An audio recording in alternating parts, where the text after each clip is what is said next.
Thagard, a philosopher and cognitive scientist known for explaining how human thinking works through coherence, how minds fit evidence, hypotheses, and emotions together to make sense of the world. He holds a PhD in philosophy of science, but is also the author of The Brain and the Meaning of Life in Bots and Beasts. He also discusses his newer work on consciousness and AI. You can read more about Paul Thagard on our website, 6degrees.blog, or on our Instagram page called 6 Degrees Away. Thank you so much for watching, and please enjoy this interview. If cognition is constraint satisfaction, when does global coherence license truth claims about a mind-independent world? What bridges coherence to correspondence? Okay, that's a really good question, but let me, for the sake of your audience, back up a little bit and explain what's behind it. It's a very sophisticated question, but I think I should simplify things a little bit. So first of all, why are we interested in coherence? Coherence just means making sense of things, finding patterns, finding organizing, like doing a puzzle. You got to put it all together. You got to figure out how things hang together and how they fit together.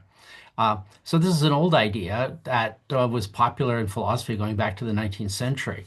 But probably the best thing I ever did in my very long career was figuring out how to make coherence into a rigorous computational mathematical idea.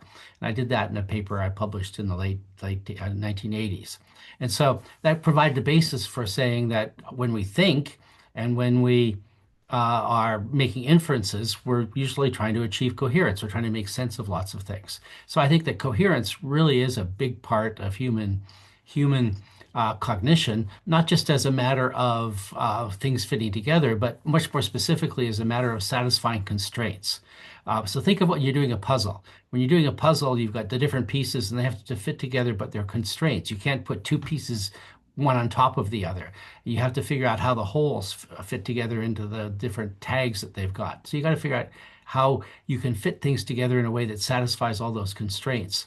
Similarly, when you're trying to make sense of the world, you're trying to come up with the best explanation you can of what's going on. So suppose you've got a friend who's acting in a peculiar behavior, a peculiar way. So your friend who's usually pretty stable is suddenly being highly erratic. Well, you can form different explanations of why that's happening. Maybe he or she has had a bad day, or maybe they're sick, or maybe they've got some other problem. And so you come up with different explanations. And what you want to do is to come up with the explanation that makes sense of why your friend is behaving oddly.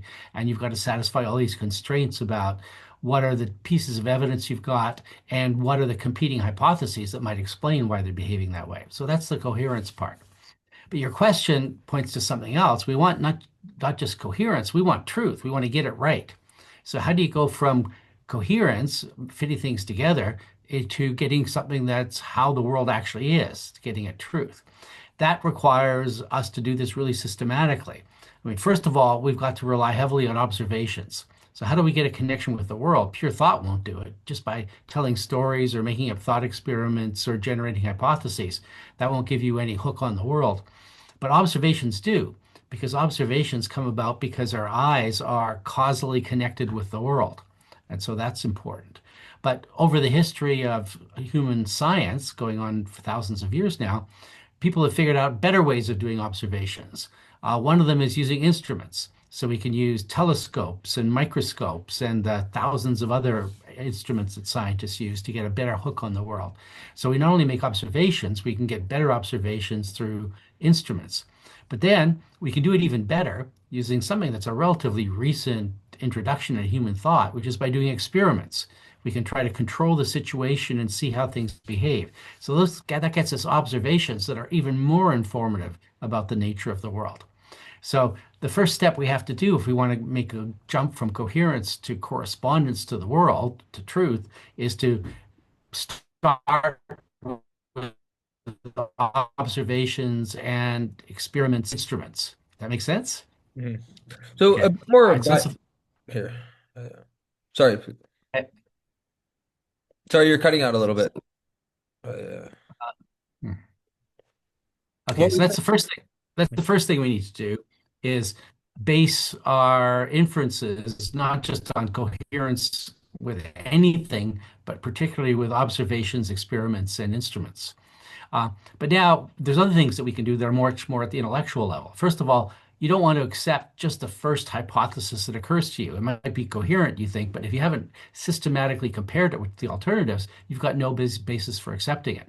So the second thing you can do is make sure that you compare what you think is the most coherent picture with other possible coherent pictures, because there's going to be a bunch of different things that might be coherent. So you got to be comparative.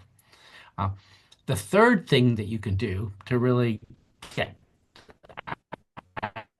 the world as it is, rather than just coherence, is to think about underlying mechanisms. You want to think not just about what hypothesis can explain what we see. Think mechanisms that you get whole layers of explanations. Science does this all the time. That was one of the most brilliant, coherent inferences ever made, and it was fabulous that he could explain so much about the evolution of species by supposing that they evolved by natural selection. But over the last 100 years or 200 years, we've gone way much deeper to that because we understand the underlying mechanisms. So we understand how genetics enables traits to be passed on. So a big part of what science does, and we can do this to some extent in ordinary life as well, is to think about the whole layers of explanations to provide greater coherence. And if you do that, then you're going to get a better grip on reality because you'll get not just a quick explanation of what you see, you observe that is. So if you put that all together, you can have call it super coherence that really ties in with what you get from the world by observation and provides us with these extra explanations of why things happen. And when you do that, you're still not guaranteed to be right. There's no guarantees at all in this kind of coherence-based inference, but you're greatly increasing the chances that you're going to come up with something that will stand the test of time. So, what external constraints like perception, experiment, predictive success make a highly coherent belief set more likely to be true rather than merely internally consistent? Uh, well, those are all fairly intense constraints, but there's no guarantee, as I said, but they're going to help a lot because you want to do the comparison, you want to tie it to observations, and you want to be able to have it all well, not just fitting together in the way that some completely random, fanciful story might do, but in a way that ties in with what you're connecting from the world. So there's lots of techniques that have been developed that are really useful. Consider in medicine. So experiments are really important in medicine, but people have gotten better and better at doing experiments. So the best experiments in science, sorry, in medicine are randomized clinical trials. So you don't just sort of take an observation of the patients who get a drug or something like that. You divide them randomly into two different groups, and then you try to eliminate bias by having people blind to the conditions so that they can't manipulate it to come out the way they want it. So there's just lots of ways in which you can do experiments better that are going to make for a coherent account that's more likely to map onto the truth. Hmm. So, a bit more biographically, when did you first get interested in philosophy? Were there any key mentors or moments? Well, I grew up in a small city in Western Canada called Saskatoon, Saskatchewan. And my mother got me a job at the Saskatoon Public Library, which was actually really quite wonderful because I was shelving books, which of course would be boring, except the books are really interesting. And one day I happened to shelve a book in the 100 section that was called Why I'm Not a Christian by Bertrand Russell. And I thought, oh, that looks interesting because I was going to Catholic school and having some doubts about it. And so that was my first philosophy book. And so at 15, I discovered Bertrand Russell, and that's really what introduced me to philosophy. Mhm. Give one concrete case where emotion improves reasoning and one where it predictably misleads. What cues tell us which regime we're in? Okay, the career work I was doing in the 80s, but in the 90s I got interested in emotion. And the reason I got interested in emotion is that I had a student who wanted to work on empathy. And I'd already done a lot of work on analogy. And she thought empathy was a kind of analogy because what you do with empathy is you see yourself as analogous to another person. And I thought this was really interesting. And I think she was right about that. And we ended up writing some papers about it. So I think that's a good way to think about empathy, which is enormously important for understanding other people.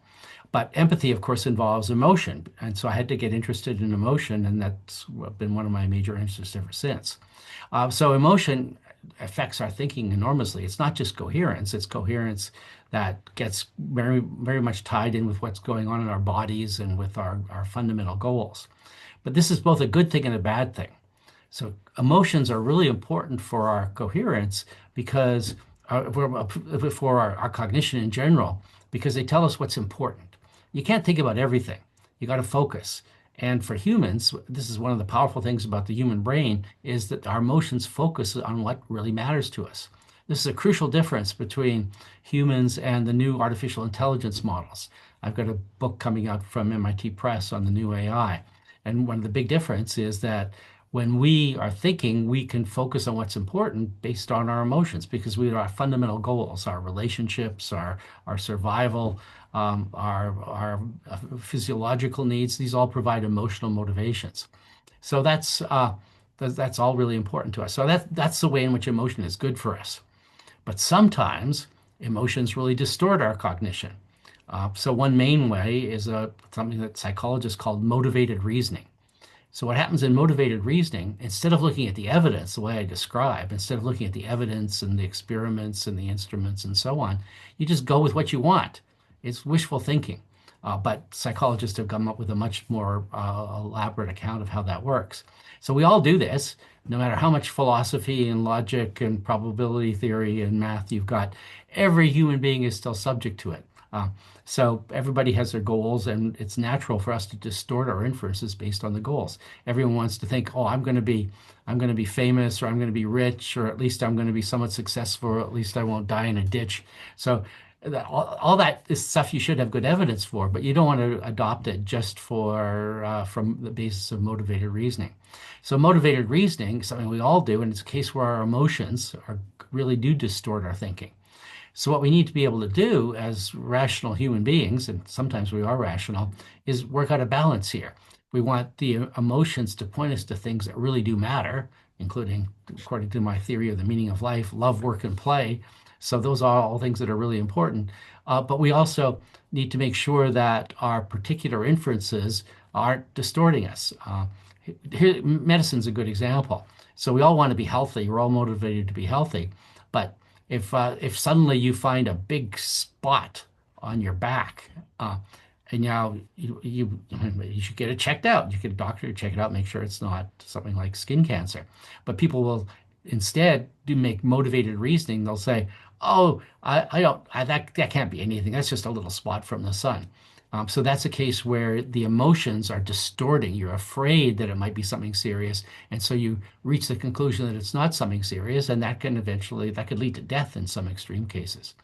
So we're fortunate that we have an advantage that the computers don't have because we have emotions to focus on what really matters to it. But it really can lead to distortions because of motivated reasoning. How do you define love, work, and play? Well, those are three things. This is from my book on the brain and the meaning of life, where I came up with a slogan. Some people think that life has no meaning, that everything is just worthless. And other people say, oh, no, we've got lots of meaning because we get it from God, we get it from religion. Well, I don't like either of those views because I think life can be very valuable to lots of people. And so I came up with really what's just a slogan. There's an underlying theory that's more serious, but the slogan is that the meaning of life is love, work, and play. So what are those things? Well, love is our relationships. It's not just romantic love, although that's a big part of it. It's also love for your children, family members, friends. Friendship is an important part of it as well. So there's loads of evidence in psychology that these kinds of relationships are absolutely fundamental to human lives, to human happiness. So by love, I mean this extended set of emotional relationships that we have with people who matter to us. So that's part of the meaning of life. And I think if you've got that, well, that's almost enough. But work, I think, is important too. Most people also have what psychologists call a need for competence. You do accomplish things and do things.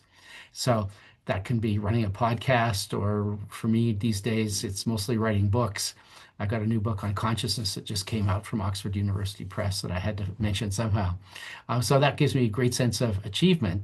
And I want, so I get a sense of competence from that.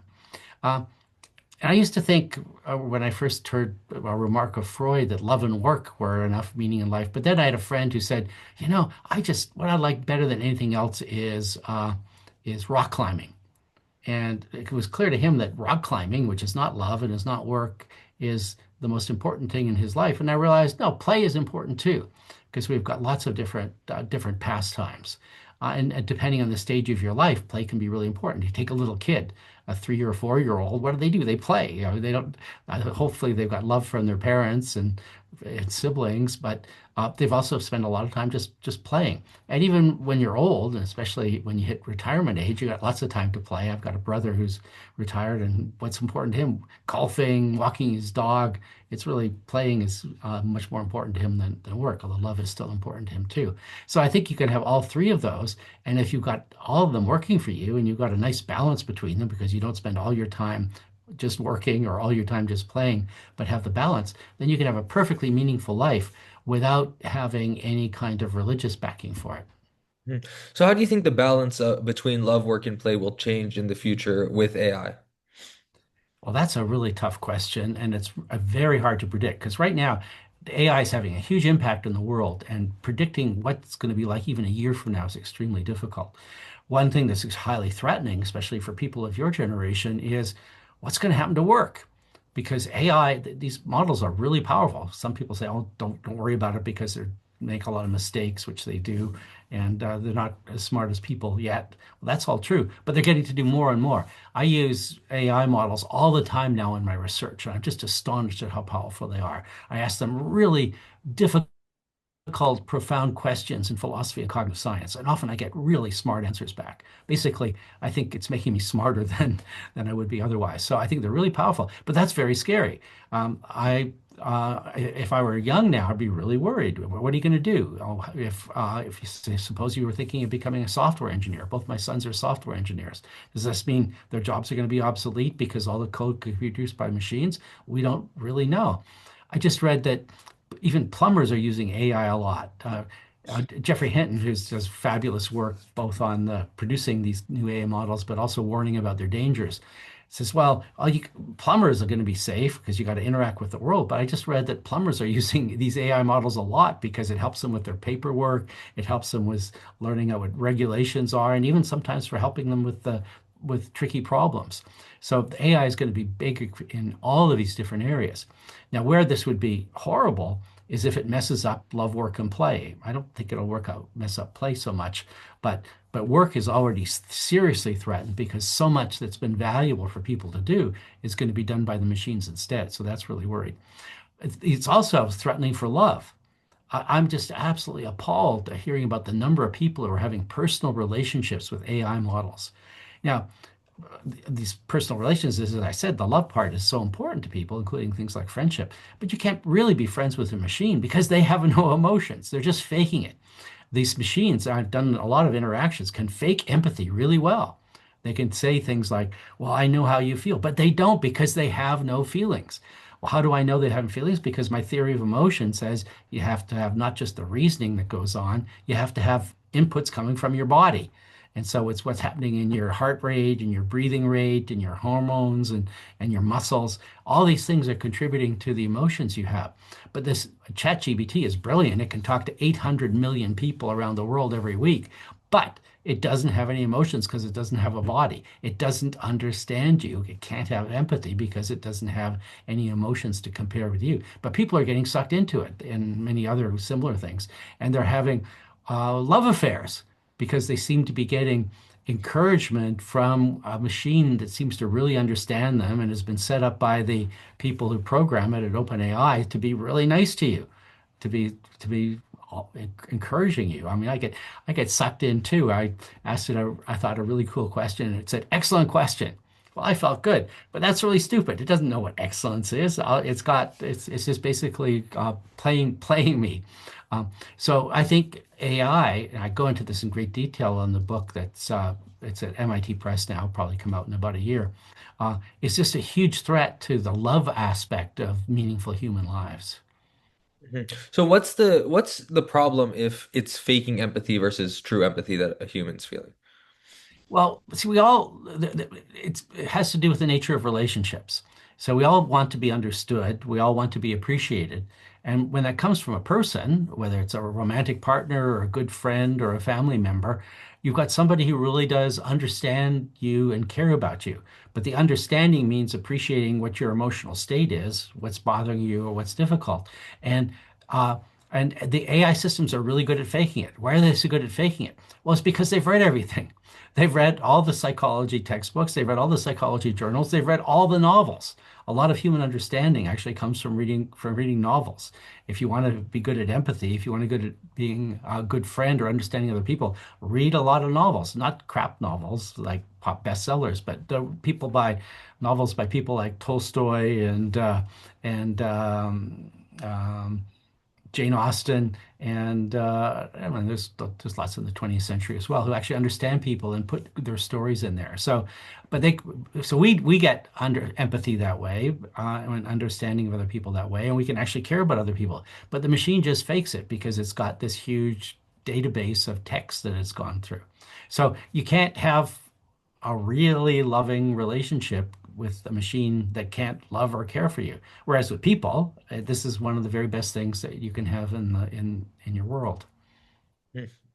On what basis do you claim emotional coherence is rational and truth conductive compared with Bayesian or expected utility norms? What empirical tests would discriminate that framework? Okay, that's really complicated. So you're doing what we should all do, which is you're looking for an alternative hypothesis. So my fundamental claim about cognition, it's a matter of coherence, including emotional coherence. So I think that's much more plausible than alternative views that say that it's something that's a matter of probability. Right now, one of the major approaches to cognitive science is called predictive processing. Um, Led by Carl Friston, and it's got lots of other people. So it says our brain is basically a Bayesian engine to make predictions. So it claims that we're basically a predictive engine and we make predictions based on probability theory. Bayesian just is a particular approach to calculating probabilities. So why would you prefer my account over that one? Well, first of all, that the predictive processing makes a false claim. It says that we're basically a prediction engine. We're not just a prediction engine. We're, I think, a coherence engine that does 5 things as well as prediction. So a lot of what we do is try to explain the past. We'd want to be able to figure out what just happened. A lot of what we do is pattern recognition, say what's happening right now.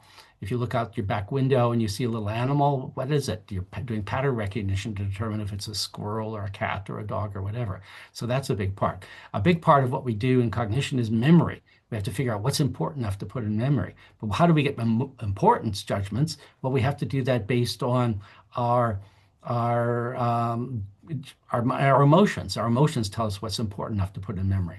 And another big part that's not just prediction is communication.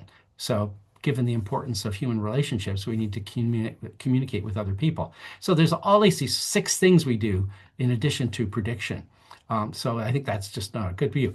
So, but the other part of the claim is that, well, we're doing all this with probability.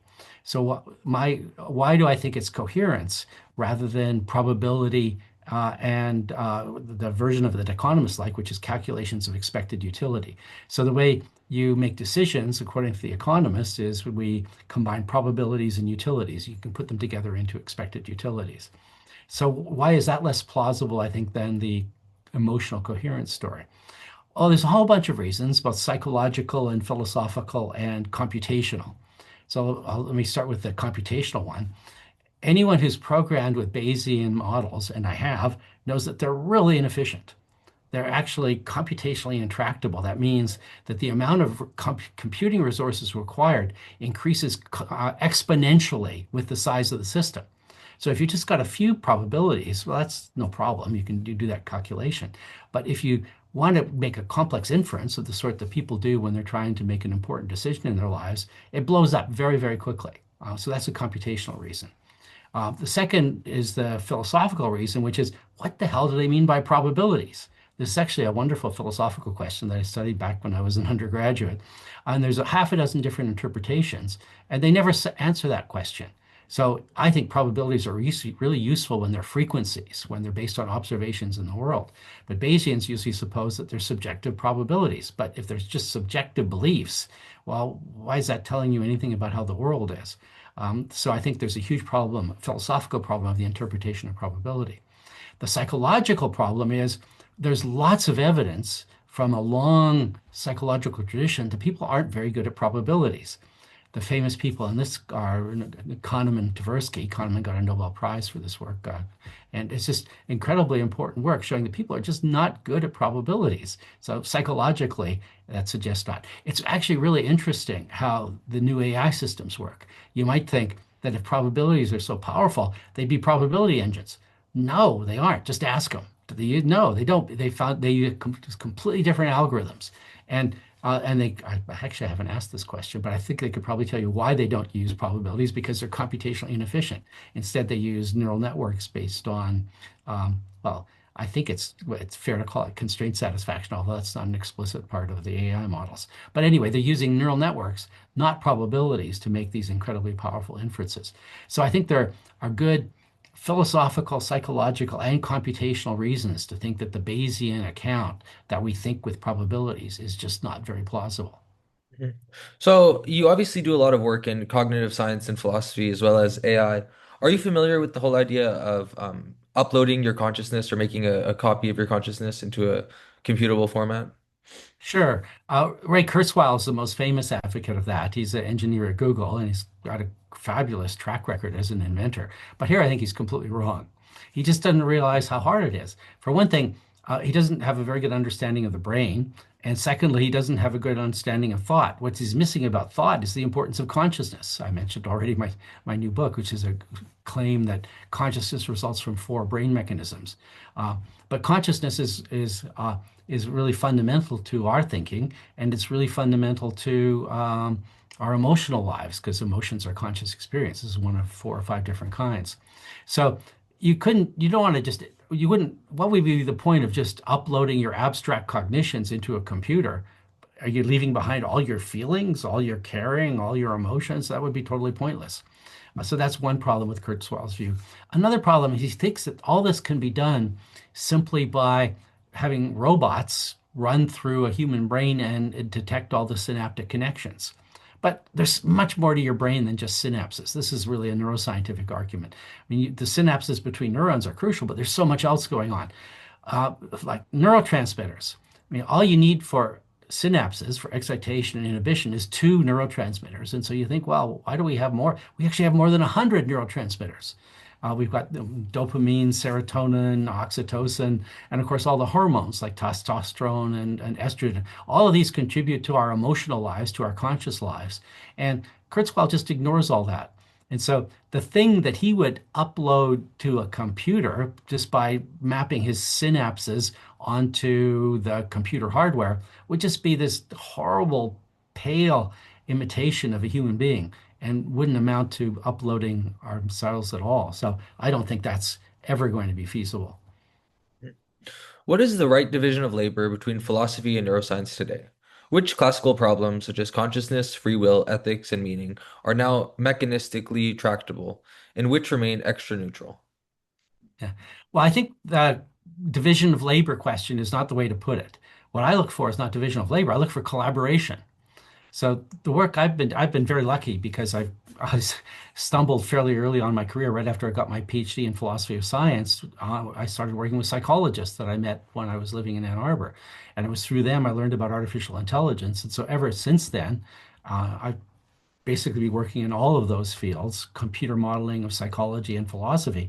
And then in the 90s, where I got interested in emotion, I got much more closely tied in with neuroscience. So I think the way to go isn't a division of labor. We got to all work together. All of these fields have different methodologies, they have different ideas. And where you really get success is when you can put them together in novel ways. So I can give you some illustrations of that. My work on coherence, I mean, started off in philosophy, it goes way back to the 19th century thinkers like Hegel. And I picked it up through work in epistemology and philosophy of science. But when I realized that neural networks could model it, when I realized that you could have a neural network model of coherence, I mean, suddenly I had something that psychologists were really interested in. And a bunch of them have used this to explain their experiments. But more recently, especially with the new theory of consciousness, I tied in with neural mechanisms for our experiences. And so coherence, which started off as a philosophical idea, became a computational model, and now it's a neural model. And so I think that's a mingling of ideas and methods from all these fields, which is the way to go. So we don't want a division of labor. We want people obviously becoming expert in their own fields, but being aware of what's going on in all the other fields so that they can really put the ideas together and put the methods together in really powerful ways. So this is just one of a number of illustrations of the way that cognitive science and cognitive neuroscience and philosophy informed by cognitive neuroscience is really able to make progress on lots of on problems that otherwise would just be intractable from the point of view of any one discipline alone. So I'm enormously enthusiastic about this kind of interdisciplinary collaboration, which rejects the division of labor.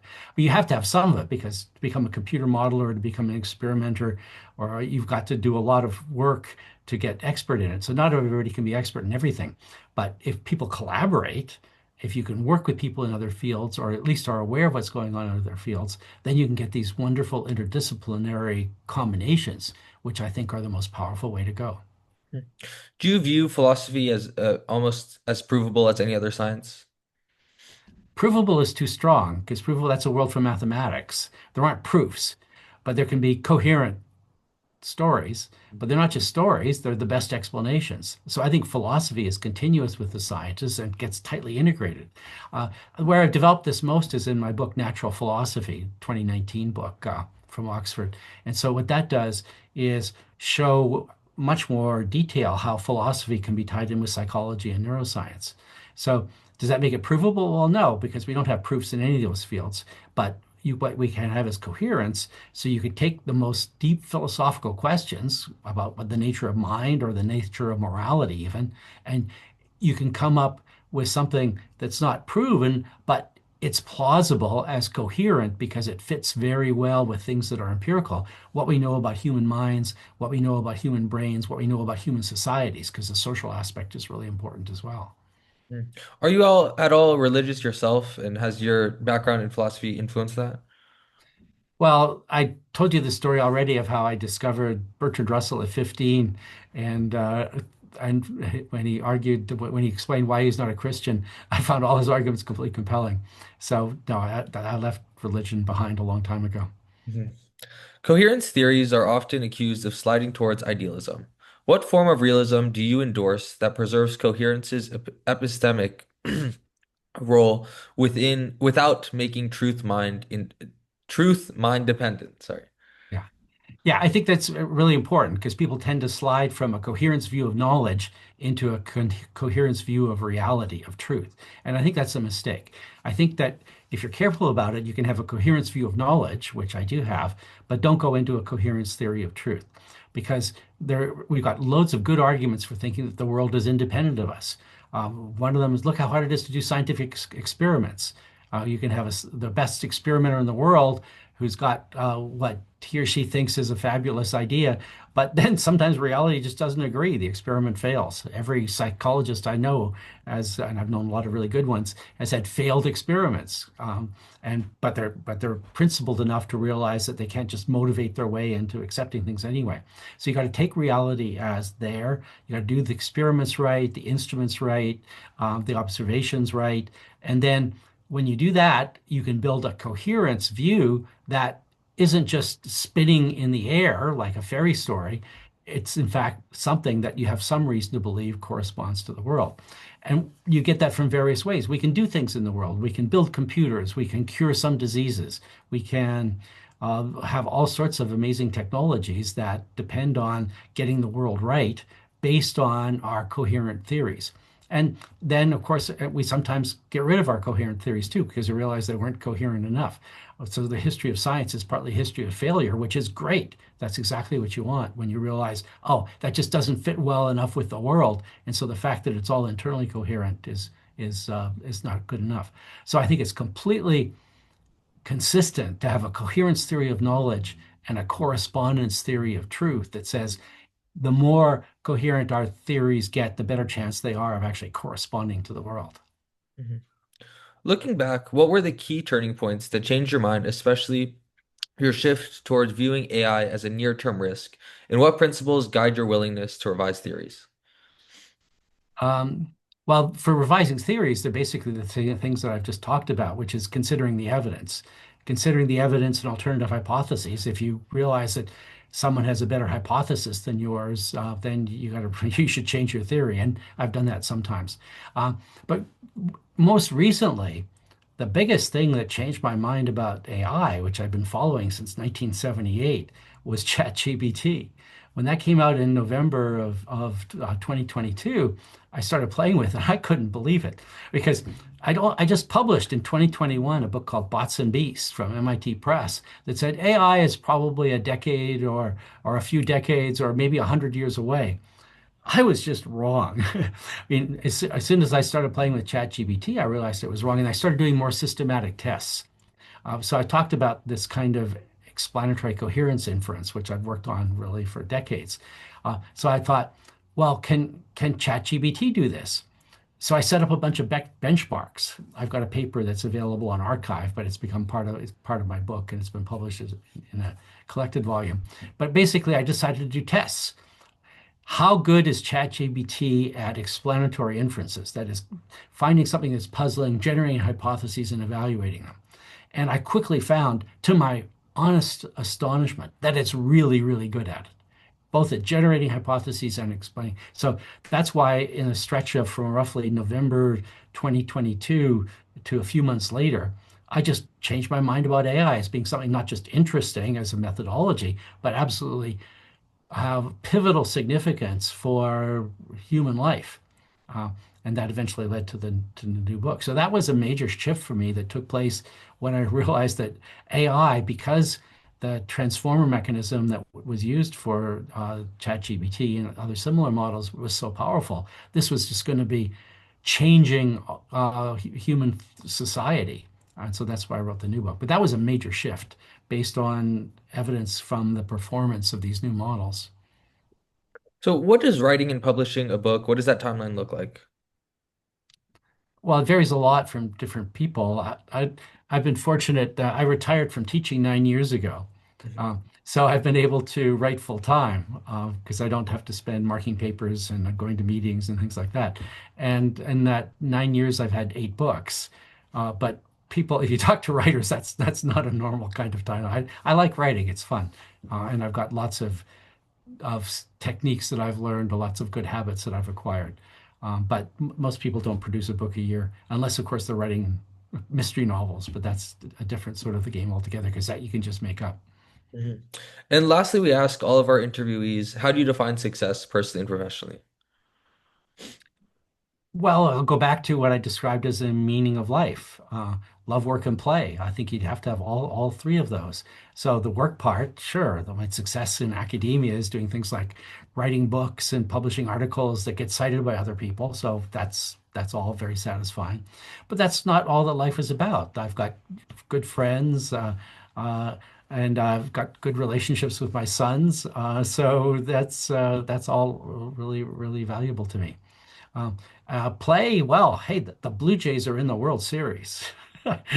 That's if you don't follow baseball, you won't know what I'm Oh. talking about. Mhm. Okay, so the baseball championship is called the World Series. Mhm. My local team is the Toronto Blue Jays, and they're going to be playing the Los Angeles Dodgers. And watching them win is just it's been really fun this year. In fact, probably my best moment of the year. Actually, I've had a lot of good moments in the last year. One was when MIT Press accepted my AI book. Another was when the consciousness book came out from Oxford. So that was all very satisfying. But probably my best moment of the year was being at the last Blue Jays game of the year, which happened to be on my birthday. And I was there with my two sons, Dan and Adam. And we just had a wonderful time because on that day, the Blue Jays clinched the division championship that got them into the playoffs. So it was a whole combination there of play and the relationships. And at that moment, I wasn't particularly concerned about work. So I think that just as a meaningful life requires a combination of all of these things, success is to be measured against all of those as well. Mhm. No, I don't follow baseball too thoroughly, but I'm from Houston, so I followed when the Astros won and then the whole cheating thing and whatnot. Oh, that's way back. Well, the guy who hit the home run for the Blue Jays to get them into the World Series was George Springer, who used to be with the Astros. Yeah, I didn't know he left. That if that shows how clueless I am in the in baseball world.